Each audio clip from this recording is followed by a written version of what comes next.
নমস্কার, কেমন আছেন সবাই? আশা করি সকলেই ভালো আছেন।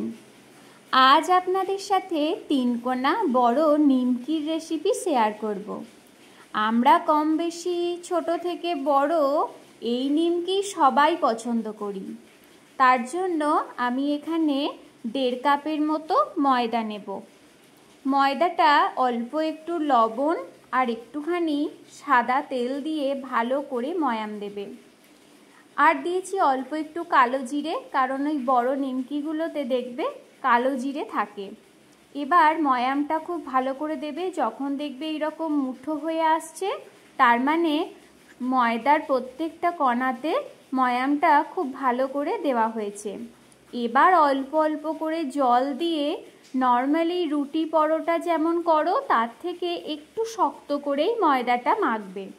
ময়দাটা মেখে 1 ঘন্টা রেস্টে রেখে দেবে, তাহলে ময়দাটা আরও খুব সুন্দর মোলায়েম হয়।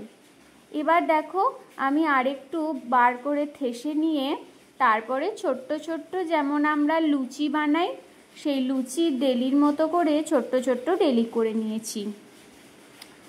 এবার নিমকিগুলো বানানোর পালা। তার জন্য চাকি বেলুনির মধ্যে একটু তেল বুলিয়ে নিয়েছি। এবার যেমন আমরা পুরি বা লুচি বেলি সেইভাবে বেলে ওপর থেকে একটুখানি সাদা তেল আর এইরকম করে গুঁড়ো ময়দা ছড়িয়ে ভাঁজ করবে। আবার তার উপরে সাদা তেল আর একটু ময়দা গুঁড়ো ছড়িয়ে আবারও ভাঁজ করব। মানে আমরা 3 কোনা পরোটার মতো করে বেলবো, কিন্তু সাইজে হবে ছোট। আর এই তেল আর ময়দা গুঁড়ো দেওয়ার জন্য না ভাজার পর লেয়ারগুলো খুব সুন্দর খোলে আর ভীষণ মচমচে খেতে হয়। তোমরা তেল আর ময়দাকে একসঙ্গে মিশিয়ে একটা ঘোলও বানিয়ে রাখতে পারো, সেটাও দিতে পারো, কিন্তু আমার কাছে এটাই বেশি সহজ বলে মনে হয়েছে, তাই আমি এইভাবেই করেছি।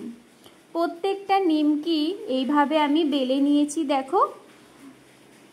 এবার তেল যখন একদম লো হিটে থাকবে, হালকা গরম তেলেতে ওগুলো ছেড়ে দেবে।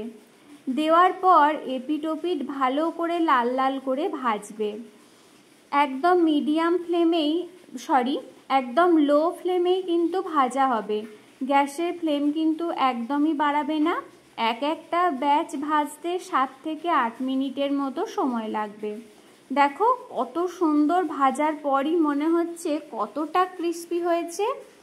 তোমাদের কাছে একটা আমি ভেঙে শেয়ার করব। দেখো কতটা মুড়মুড়ে আর কতটা ক্রাঞ্চি ভাব এসেছে। দোকানের থেকে কি কিছু অংশে কম বলে মনে হচ্ছে?